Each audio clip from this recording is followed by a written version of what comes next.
सत्ता की दलाली करने वाले, मलाई खाने वाले उन लोगों से पूछिए जो रातों दिन नीतीश जी के कमाल का ढोल बजाते हैं। उनसे पूछिए कि सुशासन किसका नाम है। जहां गर्भवती महिलाएं डॉक्टर के यहाँ जाने से पहले ही उनका यहाँ पर इश्यू हो जाता है, बच्चा मर जाता है, उनका हाल बुरा है। जब शहर जिसको कहा जाता है वो नाक है, पेशानी है, जब शहर का ये हाल है तो देहाती क्षेत्रों का क्या हाल होगा। देखिए पप्पू यादव मस्जिद का दामन थाम सकते हैं, इस तरह की बातें चल रही है। कई पार्टियों से हम लोग की बात चल रही है, समय पर तो जाहिर है कि आप ही लोगों के माध्यम से बात जनता तक पहुंचेगी, जरूर हम आप लोग आगाह करेंगे। जो हमारे कुछ ना समझ लोग नहीं समझते हैं इन बातों को, उनके आका जो बोलते हैं उसी बात को दोहराते हैं। कलाल बिरादरी जो है, इराकी बिरादरी, वो मुस्लिम बिरादरी है। उस बिरादरी को 122 क्रमांक में गैर मुस्लिमों के ओबीसी में जोड़ दिया गया है। तो MIM जो लड़ाई लड़ती है वो सत्ता की मलाई खाने के लिए नहीं, मंत्रालय के लिए नहीं। अगर ये नाची जो आपसे मुखातिब है, अगर ये लहरों में बह लेता तो महलों में रह लेता। मंत्रालय को पैर से कुचल दिया हमने, हम उसकी परवाह नहीं करते लालची लोगों की तरह। इत्तेफाक से खुद मेरा बेटा भी उसी ट्रेन में था, इसलिए हादसे के फौरन बाद ही हमको खबर मिल गई कि इस तरह का हादसा हुआ, अल्लाह ने उसे बचा लिया। जो लोग कल पूछता नहीं था, चपरासी चाय पान पिलाता था कर्मचारी को, झाड़ू देता था उसके घर में, वो 3 मंजिला मकान बना लिया है। ये लूट हो रहा है लोगों के खून के पैसे, लोगों का दिल्ली पंजाब से कहा मकान से गिरता है, वो बेचारा गरीब कमा के भेजता है, ये सारे लोग लूट रहे हैं। जो रेल हादसा भी हुआ है, पे दर पे हो रहा है, ये तमाम तर मोदी राज के फेलियर का मामला है। उसका जिम्मेदार कौन है? ऐसे तमाम तर लोगों को सूली पर लटकाना चाहिए। पिछले दिनों में मोबाइल देखते हुए हादसा हुआ है, वहां उड़ीसा का जो हादसा हुआ है इनका, जब सबसे बिजी रूट 70% लोगों का आवाजाही इसी रास्ते से है। मारवाड़ी कॉलेज है, तमाम तर इंस्टीट्यूशंस हैं और पश्चिम तरफ से सारे लोग आ रहे हैं, हॉस्पिटल है, मार्केट है, कोर्ट है, कचहरी है। उसका बुरा हाल साल में 3 बार ठीक होता है। ये पैसे कहाँ जाते हैं? पिछले दिनों में माननीय मुख्यमंत्री का दौरा हुआ तो रातों रात ठीक कर दिया। तो क्या सड़कें सिर्फ मुख्यमंत्री और मंत्री के बनने के लिए होती हैं? सलाम आदाब, मैं रमीज रेजा, आप देख रहे हैं KDV लाइव। हम मौजूद हैं ऑल इंडिया मजलिस इत्तेहादुल मुस्लिमीन के प्रदेश कार्यालय में। हमारे साथ हैं शुभाए सदर जनाब अख्तुल ईमान साहब। सर, सबसे पहले आपका खैर मकदम करते हैं। चलिए, बहुत बहुत शुक्रिया जनाब। लगातार रेल हादसाएँ हो रही है और उसमें किसी न किसी की जाने जा रही है। रघुनाथपुर में जो रेल हादसा हुआ, हमारे सीमांचल के भी एक व्यक्ति की जान गई, जो कोचा धमनाफी के घर के विधानसभा से। क्या कहना चाहेंगे सबसे पहले इसी पे? देखिए, मैं तो ये कहूंगा कि देश के तमाम तक तरक्की के पैमाने चौपट होकर रह गए हैं जब से मनहूस हुकूमत मोदी की आई है। और रेल व्यवस्था तो बिल्कुल चौपट होकर रह गया है। डब्बों की हालत अच्छी नहीं है, रेल का मेंटेनेंस अच्छा नहीं है, धुले हुए बगैर धुले हुए चादरें लोगों को पैसेंजर्स को दी जाती हैं, डब्बे के अंदर में रहता कोई नज़र नहीं है। कैंसिलेशन के नाम पर, तत्काल के नाम पर सरकार रेल यात्रियों को लूट रही है और मेंटेनेंस के नाम पर कुछ भी नहीं है। जो बड़े बड़े ठेके दिए जा रहे हैं वो पार्टी के लोगों को दिया जा रहा है। 1/4 भी काम नहीं हो रहा है। रेल प्लेटफॉर्म में जाके देख लीजिए, 2 साल के अंदर में जो काम हुआ है वह सारा चौपट होकर रह गया है। जो रेल हादसा भी हुआ है, पे दर पे हो रहा है। ये तमाम तर मोदी राज के फेलियर का मामला है। मोदी ने बड़ी चालाकी से राजतंत्र के तौर पर रेल मंत्रालय को अपने आप में सलब कर लिया। सारी चीजों में झंडा वही दिखा रहा है। रेल मंत्री अब तक वहां पर नहीं पहुंचा और ये 10 लाख रुपया मुआवजा दे देना, ये कोई मामला नहीं है। यहाँ जो क्षति हुई है, उस ट्रेन की का जो टूटना हुआ, वह पट्टियां जो फटी है, उसका जिम्मेदार कौन है? ऐसे तमाम तो लोगों को सूली पर लटकाना चाहिए। पिछले दिनों में मोबाइल देखते हुए हादसा हुआ है, वहां उड़ीसा का जो हादसा हुआ है इनका। तो पूरे तो ये तमाम तर चीजें मैंने केंद्र सरकार की रेल पॉलिसी की विफलता है कि रेल के नाम पर अगर पैसे, रेल की कमाई के पैसे लगा दिए जाए तो पटरियां सोने की बन जाएंगी। लेकिन शोषण और दोहन हो रहा है, पैसेंजर्स के तमाम तरह अधिकार को खत्म किया जा रहा है, हादसे हो रहे हैं। और ये जो एक बोगी करोड़ों की बनती है, ये जो 21 बोगियां आज टूटी पड़ी हुई हैं, इसका जो नेशनल लॉस हुआ, इसका जिम्मेदार कौन है?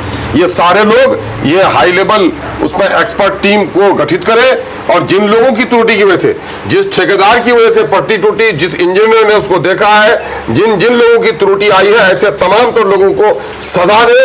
और 10 लाख नहीं, बल्कि आज के दिनों में वो कमाऊ पूत के मर जाने पर 50 लाख रुपए का कम से कम हर्जाना होना चाहिए। ये कोई, एक तो वेलफेयर स्टेट में वैसे भी किसी घर का कमाऊ पूत चला जाए तो 2-4-10 लाख रुपए सरकार को सहायता देनी चाहिए। जब सरकार के जुर्म की वजह से मर्डर है गोया लोगों का, ये अपनी लापरवाही के नतीजे में मर्डर कर रहे हैं। जहां भी जाएंगे मोदी जी अपना चार्टर्ड प्लेन से जाएंगे, उसको कई के बाद उनके जान की कीमत है। और देश में बसने वाले जो लोग उसको वोट दे रहे हैं उनके जान की कोई कीमत नहीं है। सरकार मुआवजा की रकम दोगुनी करवाए और सरकार ऐसे तमाम तर रेल कर्मियों पर, रेल के ठेकेदारों पर जिनकी त्रुटि से यह हादसा हुआ, ऐसे लोगों को सजा दे और रेल के अंदर में जो त्रुटियां हुई है उस त्रुटि को खात्मा करे। ये बच्चा जो अभी मरा है वो हमारे रिश्ते का बच्चा है, इत्तेफाक से खुद मेरा बेटा भी उसी ट्रेन में था, इसलिए हादसे के फौरन बाद ही हमको खबर मिल गई कि इस तरह का हादसा हुआ, अल्लाह ने उसे बचा लिया, है ना। मामला ये है कि इस तरह का हादसा पे दर पे हो रहा है, ये इस सरकार के फेल्यूर का सबसे बड़ा सबूत है। स्थानीय मीडिया को जब हमने सुना तो उसमें एक बात निकल कर सामने आ रही है कि मौत का जो आंकड़ा है कहना के सर रही है, क्योंकि 5 है वो जिस तरह से तस्वीरों में देख रहे हैं, ऐसे में 4 लोगों की मौत ये हजम नहीं हो रही है। नहीं तो ये होना चाहिए, इस पर भी गहन जांच होना चाहिए। लाश को छुपाना ये तो सरकारी जुर्म होगा और यकीनन जो हादसा हुआ है उससे लोगों को ऐसा प्रतीत होता है कि लाशों की तादाद ज्यादा हो सकती है। पिछले दिनों में घाघरा वगैरह में हुआ था 1981 में हादसा, जाकर के वहां पर 6-7 बोगियां नदी में घुस गई थी और 300 आदमी के आंकड़े आए थे, जबकि 1000 लोग मरे थे लगभग उसमें। तो सरकार कहीं ना कहीं इन चीजों को, अपनी विफलता को छुपाने के लिए लोगों के लाशों को छुपा देती है। और इस ट्रेन में मैक्सिमम लोग होते हैं बिहार के और आसाम के, है ना, और मुमकिन है कि और भी कुछ हो सकता है। अगर ये है तो ये गहन जांच का विषय है। जातीय जनगणना की रिपोर्ट जब से आई है, एक बात इसमें खुलकर सामने आएगा कि मुस्लिमों की जो आबादी वो सबसे ज़्यादा है वोट की। लगातार आप इसको लेकर मांग भी कर रहे हैं कि जिसकी जितनी हिस्सेदारी उसकी उतनी भागीदारी, इस तरह की चीज़ें हो रही है, लेकिन क्या लगता है कि बिहार सरकार इस चीज़ पर कोई गौर विचार कर सकती है क्या? अगर विचार नहीं करती है तो इनका समझिए कि इलेक्शन एजेंडा होगा, फंदा होगा इसका, ये ढोंग होगा या मक्कारी होगी या अय्यारी होगी।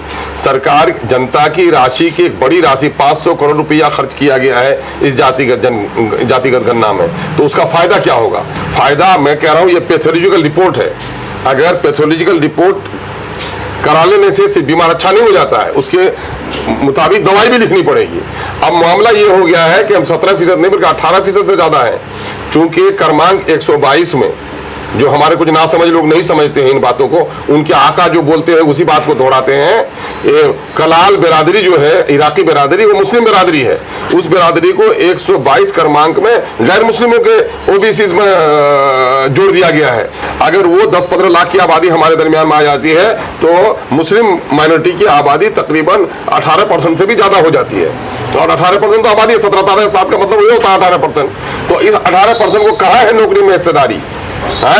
ये ठीक है, ये अच्छा काम किया है, हम इसके लिए साधुवाद देते हैं सरकार को।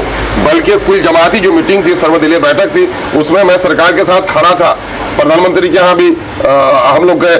मामला ये है कि ये सिर्फ राजनीतिक तोड़ मड़ोड़ के जरिए से अपना वोट लेने का मामला नहीं, बल्कि जब आंकड़े सामने में आ गए हैं तो उसके अनुपात में हमारा 2 मुतालबा है। एक तो ये है कि पिछड़ी जाति का और SC/ST की आबादी बढ़ी है, उनका आप रिजर्वेशन का आकार बढ़ाइए। दूसरा मामला ये है कि मंडल कमीशन के बाद जो 27% हुआ था, अभी 30-33% हुआ है, उसमें मुसलमानों को माइनॉरिटी के जो OBC का हिस्सा था वो इनको पूरा कभी नहीं मिला, लगभग 8% इनका हिस्सा होता था, उनका कंपार्टमेंट अलग तय कीजिए। और ये मैं कोई नई बात नहीं कह रहा हूं, साउथ के स्टेट में, केरल में, कर्नाटका में, तमिलनाडु में ऐसा कुछ पहले हो चुका है। इसलिए बिहार सरकार अगर मुस्लिम माइनॉरिटी के बारे में ईमानदार है, हम अब वोट दे रहे हैं, अगर महागठबंधन के वोट को देख लीजिए और बीजेपी के वोट को हटा दीजिए तो इसमें आधा वोट तो माइनॉरिटी का है, वरना तो 40% वोट तो है ही माइनॉरिटी का। क्या माइनॉरिटी के लोगों को शेयर मिल रहा है मंत्रालय में? क्या माइनॉरिटी के लोगों को नौकरियां मिल रही है? क्या ठेका मिल रहा है? क्या विकास की योजनाएं माइनॉरिटी के इलाके में बन रही है? सीमांचल में सबसे ज्यादा माइनॉरिटी है ना। 24 लाख और 13 लाख हमारे सिरसाबादी भाइयों का मामला है, कुलैया भाइयों का मामला है। तो बिहार की 1/3 से ज्यादा, 2 करोड़ से ज्यादा जो मुस्लिम आबादी आई है, उसमें लगभग 70 लाख 80 लाख आबादी इधर ही है। तो इसके दरमियान में जो डेवलपमेंट का काम होना चाहिए था, कोई डेवलपमेंट का काम नहीं हो रहा है। अगर आपको ये मैं गलत बोल रहा हूं, अगर हिम्मत है, चाहे राजद में हो, चाहे जदयू में हो, या मिले जुले महागठबंधन में हो, तो ये लोग अपने साझा कार्यकाल के 30-33 साल का आंकड़ा जारी करें कि उसमें यादव भाइयों को कितनी नौकरी मिली, कोयरी कुर्मी भाइयों को कितनी मिली, जिनका परसेंटेज हमसे कम है, और हमारा कितना मिला, है ना। तो आप देखेंगे कि मुसलमानों को, मुस्लिम माइनॉरिटी को नजरअंदाज किया गया है। यही मामला और भी दलितों के साथ भी हुआ है। तो हमारा पूरा मुतालबा ये है कि साइज बढ़ाइए आप, है ना, 50% कीजिए ओबीसी का रिजर्वेशन, उसमें मुसलमानों का रिजर्वेशन 20% आप तय कीजिए, ये हमारा मुतालबा है। कि पप्पू यादव मस्जिद का दामन थाम सकते हैं, इस तरह की बातें चल रही है। देखिए भाई, हम लोग का एक प्रयास चल रहा है कि इंडिया गठबंधन में चूंकि माइनॉरिटी के लोगों को नहीं लिया, हमें भी नहीं लिया, बदरुद्दीन अजमल को भी नहीं लिया, ये माइनॉरिटी के वोट को लोग रखेल समझते हैं। माइनॉरिटी का वोट इनको पसंद है, माइनॉरिटी के सत्ते में साझेदारी, इनकी लीडरशिप इनको पसंद नहीं है। इस वजह से तीसरी राह बनानी हमारे लिए जरूरी हो गई है, इसलिए हम लोग तीसरे विकल्प के तौर पर कर रहे हैं। कई पार्टियों से हम लोग की बात चल रही है, समय पर तो जाहिर है कि आप ही लोगों के माध्यम से बात जनता तक पहुंचेगी, जरूर हम आप लोग आगाह करेंगे। एक बार बिहार के मुख्यमंत्री नीतीश कुमार जी का जुबान फिर से फिसल गई है, बार बार कभी वो भूल जाते कि हम गृह मंत्री हम ही हैं। जब पंचायती राज विभाग को संबोधित कर रहे थे तो आमिर सुबहानी को मुख्य सचिव की जगह मुख्यमंत्री बता दिए, और हैरत की बात तब होगी कि जो उन्होंने कहा कि मुख्यमंत्री तो मैं ही हूँ फालतू, तो ये फालतू जो सब था तो ये इत्तफाकन था या फिर अंतरात्मा की आवाज़ थी? अब क्या कहिएगा, देखिए आदमी के रिटायरमेंट का वक्त होता है और आप आदमी जब गिर जाता है तो झिल्लाहट का शिकार भी हो जाता है। आजकल उनको गुस्सा भी ज्यादा आता है, गुस्सा आता है, सारे सचिव पर नहीं आता है, लेकिन न जाने क्यों आमिर सुबहानी पर ही ज्यादा गुस्सा आया। मैं तो कहूंगा कि आमिर सुबहानी साहब की बीमारी शायद पब्लिकली उनको जो जिस तरह उनके साथ व्यवहार हुआ है, शायद उसका कुछ असर इस पर भी हुआ, इसका भी हुआ होगा। वो झुंझलाहट के शिकार हो गए हैं और नीतीश जी तो चारों तरफ से घिर गए हैं, न जाए रफ्त न पाए मानदंड जिसको कहते हैं, न निकलने का रास्ता है न पाँव रखने का रास्ता है, तो बेचारे झुंझलाहट में कुछ भी बोल जाते हैं। हालांकि ये सवाल तो सत्ता पर बैठे लोगों से होना चाहिए था, लेकिन चूंकि रहबरी करते हैं आप, मैं सोचता हूँ कि आप जब आप पश्चिम पाली से मारवाड़ी कॉलेज होते हुए जब निकलेंगे तो ऐसा लगता है कि पुल सिरात का रास्ता इसी को कहा जाए। बहुत ही दिक्कत होती है, इस पर आखिर क्यों काम नहीं हो पाता है आप? गरीबुआ की शादी में बज रहा है ढोल, पश्चिम पाली से नारा तक सुशासन का खुल रहा है पोल। ये मामला है कि आप उसका पोल खुला हुआ है, जब सबसे बिजी रूट 70% लोगों का आवाजाही इसी रास्ते से है। मारवाड़ी कॉलेज है, तमाम तर इंस्टीट्यूशंस हैं और पश्चिम तरफ से सारे लोग आ रहे हैं, हॉस्पिटल है, मार्केट है, कोर्ट है, कचहरी है, उसका बुरा हाल साल में 3 बार ठीक होता है। ये पैसे कहाँ जाते हैं? पिछले दिनों में माननीय मुख्यमंत्री का दौरा हुआ तो रातों रात ठीक कर दिया। तो क्या सड़कें सिर्फ मुख्यमंत्री और मंत्री के बनने के लिए होती हैं? यहाँ के डीएम को, यहाँ के प्रशासनिक पदाधिकारियों को चाहिए कि जनता के पैसे से ही सरकार का कामकाज चलता है। जनता की सुविधा के लिए इस सड़क को अपग्रेड होना चाहिए, इसका चौड़ीकरण होना चाहिए। बातें पिछले दिनों से चल रही है, लेकिन ढाक के 3 पात है। यही सड़क नालंदा में होती तो शीशे की तरह चमकती, लेकिन चूंकि किशनगंज में है और सत्ता के उन दलालों से पूछिए, सत्ता की दलाली करने वाले, मलाई खाने वाले उन लोगों से पूछिए जो रातों दिन नीतीश जी के कमाल का ढोल बजाते हैं, उनसे पूछिए कि सुशासन किसका नाम है। जहां गर्भवती महिलाएं डॉक्टर के यहाँ जाने से पहले ही उनका यहाँ पर इशू हो जाता है, बच्चा मर जाता है, उनका हाल बुरा है। जब शहर जिसको कहा जाता है वो नाक है, पेशानी है, जब शहर का ये हाल है तो देहाती क्षेत्रों का क्या हाल होगा? आज तो बुरा हाल है, आज भी सीमांचल के 30-40% बस्तियों में एम्बुलेंस नहीं जा पाता है। दुल्हनें कीचड़ों में 300 मीटर चल करके तब आकर के गाड़ी पर बैठती हैं। ये बुरा हाल है यहाँ का। तो इस सरकार का क्या है? मीडिया है, गोदी मीडिया है, तो यहाँ गोदी मीडिया तो मोदी के साथ है, इनका धमकाया हुआ मीडिया है, मैनेज मीडिया है, तो सारा बात इनकी छाप रहा है। हम लोग बोल रहे हैं तो हम लोग की बोली को तो दोहराने लगा है ना। सीमांचल के साथ जो नीतिगत इन लोगों ने सौतेलापन किया, एकदम पॉलिसी है उन लोगों की सीमांचल के साथ। मेरी जो लड़ाई चल रही है कि डेमोक्रेसी में वो होना चाहिए कि सरकारी तंत्र का डिसेंट्रलाइजेशन होना चाहिए। सारा पावर एक आदमी के पास, टॉयलेट से लेकर माने बड़े बड़े जो स्कीम्स होंगे सब में माननीय मुख्यमंत्री ही शिलान्यास करेंगे। सारा कुछ उन्हीं का राजतंत्र है क्या? राजतंत्र का नशा इन लोगों को लग गया है। सारी सुविधाएं पटना में। मेरा जो मुतालबा है कि पूर्णिया को उपराजधानी बनाओ, पूर्णिया में हाईकोर्ट का बेंच दो और पूर्णिया में मेडिकल की फैसिलिटीज दो, इस क्षेत्र में रोजगार के मौके दो, नदियों पर पुल बनाओ, बाढ़ से प्रभावित लोगों को उसको मुआवजा दो। ये मुतालबा तो हमारा है।